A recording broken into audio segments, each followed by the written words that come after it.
13 सितंबर को नीट का exam conduct कराने के लिए केंद्र सरकार पूरी तरह से तैयार है। वहीं 6 राज्य सरकारें हैं जो सुप्रीम कोर्ट पहुंच गई हैं इस परीक्षा को टालने के लिए। अब्रॉड में एग्जाम सेंटर को लेकर भी सुप्रीम कोर्ट में सुनवाई हुई है। साथ ही यूजीसी के जो फाइनल ईयर के एग्जाम्स होने वाले थे मेडिकल स्टूडेंट के, उसको लेकर भी सुप्रीम कोर्ट में सुनवाई हुई है। इस पर भी बातें करेंगे और अब्रॉड में जो बच्चे पढ़ाई करना चाहते हैं एमबीबीएस की, उनके लिए क्या छूट मिली है ये भी बताऊंगा। कुछ गाइडलाइंस आई हैं, इनके बारे में भी बातें होंगी। नमस्कार, मैं ओम प्रभाकर भारती स्वागत करता हूं आपका ओम मेडिकेयर के वीकली नीट अपडेट बुलेटिन में। केंद्र सरकार पूरी तरीके से तैयारी कर रही है 13 सितंबर को एग्जाम कंडक्ट कराने के लिए। वहीं कोविड-19 महामारी की वजह से छात्रों के साथ जो समस्या हो सकती है, इसको लेके कई सारे सोशल एक्टिविस्ट और सेलिब्रिटीज हैं वो एग्जाम टालने के पक्ष में हैं। 6 राज्य की सरकारें, ये 6 गैर बीजेपी शासित राज्य हैं, ये सुप्रीम कोर्ट पहुंची हैं 13 सितंबर को होने वाले एग्जाम को टालने के लिए। इन्होंने यहाँ पे एक याचिका लगाई है। आपको बताना चाहूंगा कि ये राज्य हैं पश्चिम बंगाल, झारखंड, राजस्थान, महाराष्ट्र, पंजाब और छत्तीसगढ़।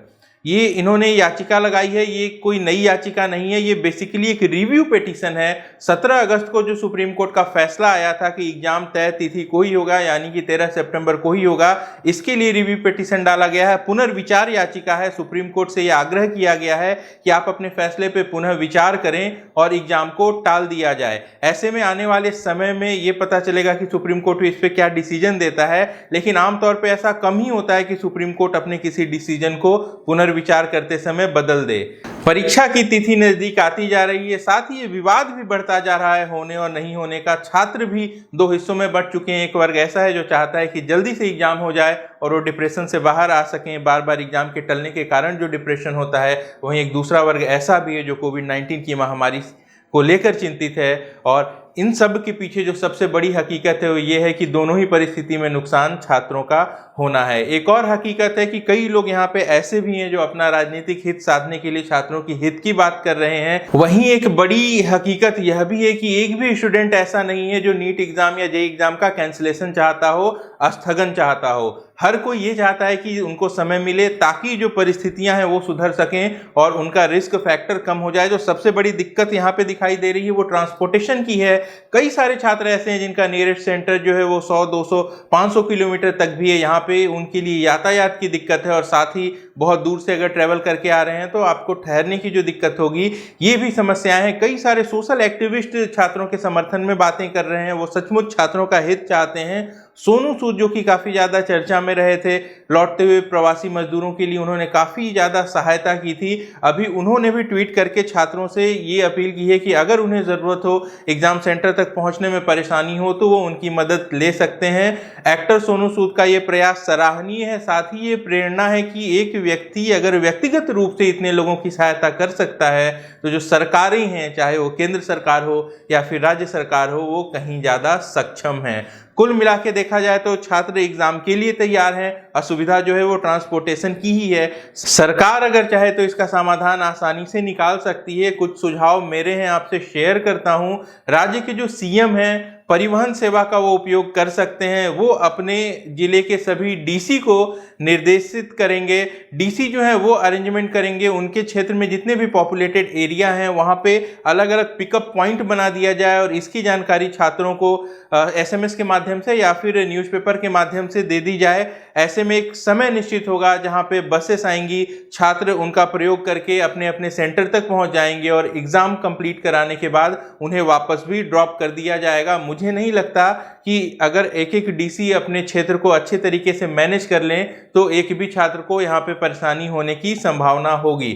दूसरी बात, जो छात्र बहुत ज़्यादा दूरी तय करके आएंगे उनको रुकने की समस्या हो सकती है। कई जगह से ऐसी बातें सामने आ रही हैं कि कई लॉज या और होटल के संचालक जो हैं वो तैयार हैं अपनी प्रॉपर्टीज देने के लिए। प्रशासन अगर अपील करे तो लगभग सारे देश में ये समस्या भी स्वतः समाप्त हो जाएगी। और तीसरी बात ये है कि जो छात्र हैं उनको अपनी जिम्मेदारी खुद भी निभानी है, तो सोशल डिस्टेंसिंग का अच्छे से पालन करते हुए एग्जाम सेंटर तक पहुंचा जा सकता है। 13 सितंबर को कंडक्ट होने वाली नीट परीक्षा के लगातार विरोध के बीच 150 प्रोफेसर, शिक्षाविद ऐसे भी हैं जिन्होंने पीएम मोदी जी को चिट्ठी लिखकर इस बात की सिफारिश की है कि वो एग्जाम को समय पे कंडक्ट करा दें, क्योंकि इससे छात्रों को भविष्य में करियर का नुकसान होने का खतरा है।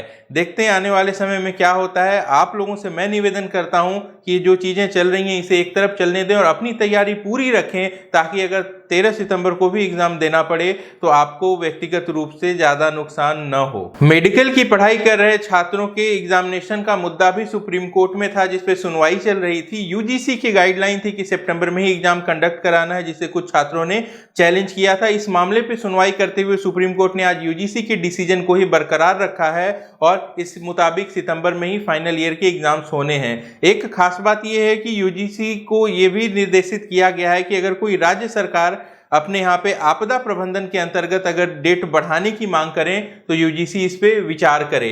ऐसे में इसको भी अगर जोड़ के देखा जाए नीट के साथ तो कुछ खास फायदा इसमें नहीं दिखाई देता कि 13 सितंबर की एग्जाम के टलने की कोई संभावना हो। एक और मुद्दा सुप्रीम कोर्ट में चल रहा था, वो था मिडिल ईस्ट के छात्रों द्वारा विदेश में नीट के एग्जाम सेंटर बनाए जाने की मांग को लेकर। इसको लेकर केंद्र सरकार ने साफ किया था कि सेंटर नहीं बनाया जा सकता। अब इस फैसले पर सुप्रीम कोर्ट की मुहर लग चुकी है। राहत वाली बात यह है कि सुप्रीम कोर्ट ने निर्देश दिया है कि इन छात्रों को वंदे भारत मिशन के अंतर्गत भारत आकर एग्जाम देने की सुविधा केंद्र सरकार प्रदान कराए। साथ ही उसने केंद्र सरकार से सवाल भी पूछा है कि जब जेईई की परीक्षा ऑनलाइन हो सकती है तो नीट की क्यों नहीं आप कोशिश करें कि 2021 से नीट की परीक्षा भी ऑनलाइन हो। एक और रिक्वेस्ट थी वहां पे पेरेंट्स की कि क्वारंटीन से अगर उन्हें कुछ राहत मिल जाती तो बेहतर होता। इसको लेकर कोर्ट ने साफ किया है कि वो इस मामले में दखल नहीं दे सकता।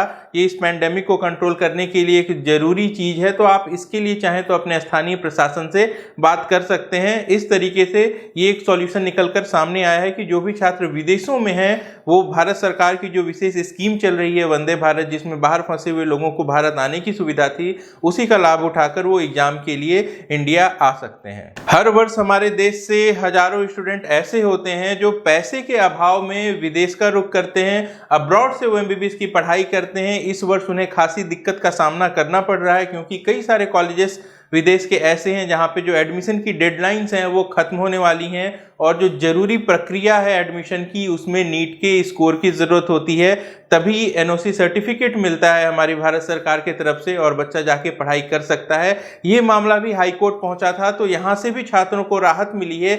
दिल्ली हाई कोर्ट ने ये साफ किया है कि जब 1 साल का नीट स्कोर 3 साल तक वैलिड हो सकता है तो छात्र अभी चाहे तो विदेश में एडमिशन ले लें, बाद में उनको नीट क्लियर करना होगा। यानी कि 2020 में अगर कर पाए तो अच्छा है, नहीं कर पाए तो 2021 में भी वो नीट अपीयर कर सकते हैं। खास बात ये होगी कि अगर दोनों ही साल में वो नीट के एग्जाम को क्वालिफाई नहीं कर पाए तो इस बात की जिम्मेदारी, रिस्क उन छात्रों का होगा जो विदेश में जाके एडमिशन लेंगे, क्योंकि केंद्र सरकार उनको बाद में स्क्रीनिंग टेस्ट में बैठने की अनुमति नहीं देगी। तो कुल मिला के देखा जाए तो ये भी काफ़ी राहत की बात है। आप अभी एडमिशन ले सकते हैं और फिर एग्ज़ाम होता है तो आप उसमें अपीयर हो सकते हैं। 13 सितंबर को नहीं अपीयर हो पाए तो 2021 में भी अपीयर होंगे। शर्त ये होगी कि आपको उसको क्वालिफाई करना होगा। अगर नहीं करते हैं तो आपका एडमिशन या तो रद्द हो जाएगा या फिर भारत में आपकी वो डॉक्टर की डिग्री मान्य नहीं होगी। जेईई और नीट के एग्जामिनेशंस को लेके गाइडलाइन जारी की है एनटीए ने, जो उनका एसओपी है, स्टैंडर्ड ऑपरेशनल प्रोसीजर। विस्तार से बातें लिखी गई हैं। 7 पेज की ये पीडीएफ फाइल आप एनटीए की वेबसाइट से डाउनलोड कर सकते हैं, जिसमें पूरे एग्जाम के ऑपरेशन को बेसिकली 3 हिस्से में बांटा गया है। एक प्री एग्जामिनेशन कंट्रोल है, दूसरा एग्जामिनेशन कंडक्ट कंट्रोल है और तीसरा पोस्ट एग्जामिनेशन कंट्रोल है। कुल मिला के छात्र कैसे सुरक्षित एग्जाम दे पाएंगे इसके बारे में बातें लिखी गई हैं। अपने 25 जुलाई के बुलेटिन में भी हमने आपको सिफारिशें बताई थी, लगभग वही सारी बातें हैं। आप विस्तार से उनको पढ़ सकते हैं और उनको आप अप्लाई करें। सरकार कितना अप्लाई कर पाएगी और कितने ज़्यादा प्रभावशाली ढंग से होगा ये तो वक्त ही बताएगा। आपसे उम्मीद करता हूं कि आपके हिस्से की जो जिम्मेदारी है वो आप अच्छे से निभाएं और अपना अच्छे से ख्याल रखें। ये थे इस हफ्ते के इंपॉर्टेंट अपडेट्स। ऐसे ही अपडेट और काउंसलिंग और एडमिशन से जुड़े अलर्ट्स पाने के लिए आप अगर नए हैं हमारे चैनल पे तो इसे सब्सक्राइब कर लें। वीडियो पसंद आए तो इसे लाइक करना ना भूलें। जल्द मिलता हूं नई वीडियो में नई जानकारी के साथ। नमस्कार, जय हिंद।